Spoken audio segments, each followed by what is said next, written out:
Hello, good morning. कैसे हैं आप लोग? उम्मीद करते हैं कि आप लोग अच्छे हैं। मेरा चैनल रीना क्रिकेटा में आप सबका स्वागत है। तो आप लोग सब हम लोगों का ब्लॉग देखते हैं। आप लोगों को कैसा लगता है आप लोग बतलाइएगा ज़रूर। और अच्छा लगता है तो आप लोग लाइक, कमेंट और शेयर ज़रूर कर दीजिएगा। और हमारे जो नए फ्रेंड्स हैं वे सब्सक्राइब कर दीजिएगा। और आप लोग देखते हैं, इसके लिए हम आप लोगों को धन्यवाद देते हैं। सुबह सुबह बाज़ार से ये सब्जियां लाए हैं और ये मौसमी फल आम। इस तरीके से आज सुबह का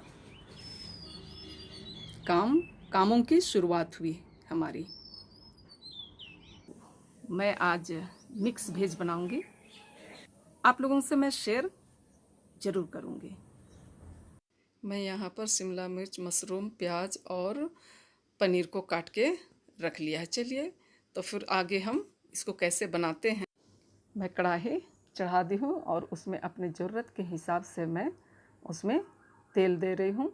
आप अपने ज़रूरत के हिसाब से तेल दीजिएगा। आपको जितने तेल की ज़रूरत है उतना ही दीजिएगा, क्योंकि सबका अंदाज़ा अलग अलग है। इसके बाद मैं पनीर को डाल दी हूँ, क्योंकि बगैर सेके हुए मेरे बच्चे पसंद नहीं करते हैं। तो मैं इसे थोड़ा उलट पुलट करके थोड़ा सुनहरा होने तक मैं सेक लूँगी नहीं, तल लूँगी, ताकि उसमें थोड़ा और स्वाद लगे। मेरे बच्चे ऐसे ही पसंद करते हैं। देखिए हो गया है, तल गया है सुनहरा होने तक। अब इसे मैं एक प्लेट में निकाल लेती हूँ। इसी तरह सारे सब्जी को मैं तल लूँगी। जिस तरीके से मैंने पनीर को तला, आलू को भी मैं तल लूँगी। और ये आलू भी लगभग तल गया है। अब इसे भी मैं जिस थाली में पनीर को निकाला उसी थाली में इसे भी मैं निकाल लेती हूँ।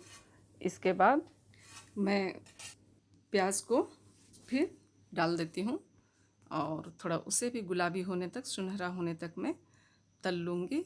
और इसके बाद मशरूम को, इसे भी थोड़ा सुनहरा होने तक मैं तल लूँगी, ताकि अच्छा लगे। और थोड़ा नमक देते भी जा रही हूँ, ताकि सब्ज़ी में उसका नमक का स्वाद थोड़ा बना रहे, सादा ना लगे, है ना। अब मैं मशरूम को भी डाल देती हूँ और उसे भी सुनहरा होने तक थोड़ा सा, सुनहरा होने क्या कि थोड़ा सा भून लेना है, ताकि उसका कच्चापन चला जाए। देखिए ये हो गया है। और अब मैं इसे भी एक उसी प्लेट में निकाल लेती हूँ।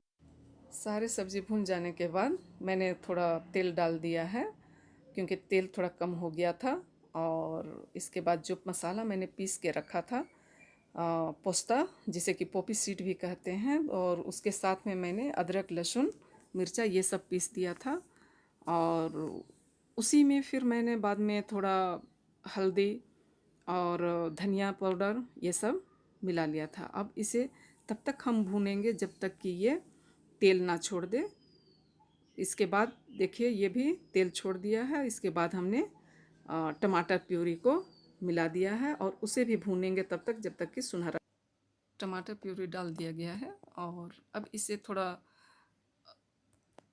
ताव कम बेशी करके थोड़ा इसे अच्छी तरह से सुनहरा होने तक भून लेंगे, ताकि टमाटर का कोई कच्चापन ना रहे। अगर मसाला और टमाटर अच्छी तरह से भुना रहता है तो सब्ज़ी भी स्वादिष्ट बनता है। और नमक भी डाल दिया है स्वाद के अनुसार।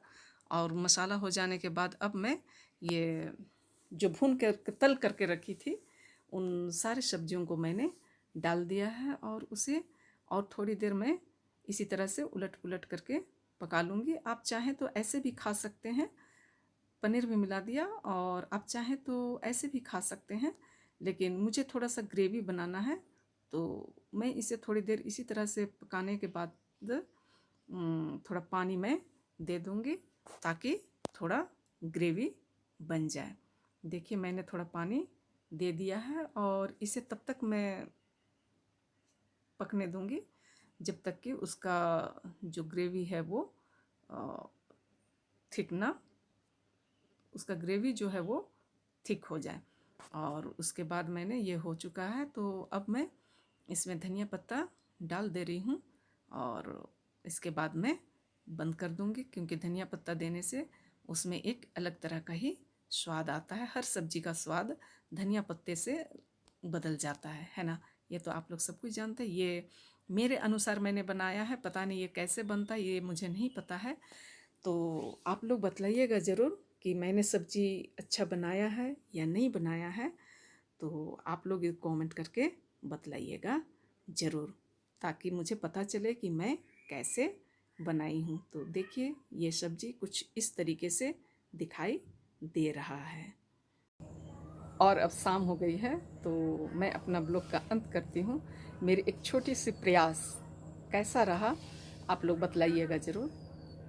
आप लोगों के कमेंट से मेरा हौसला बढ़ता है। और जाते जाते मैं आप लोगों को पुनः एक बार धन्यवाद देती हूँ। और ब्लॉग अगर अच्छा लगे तो लाइक, कमेंट और शेयर ज़रूर कर दीजिएगा हैं। और मेरे ब्लॉग में नए हैं तो आप सब्सक्राइब ज़रूर कर दीजिएगा। Bye bye.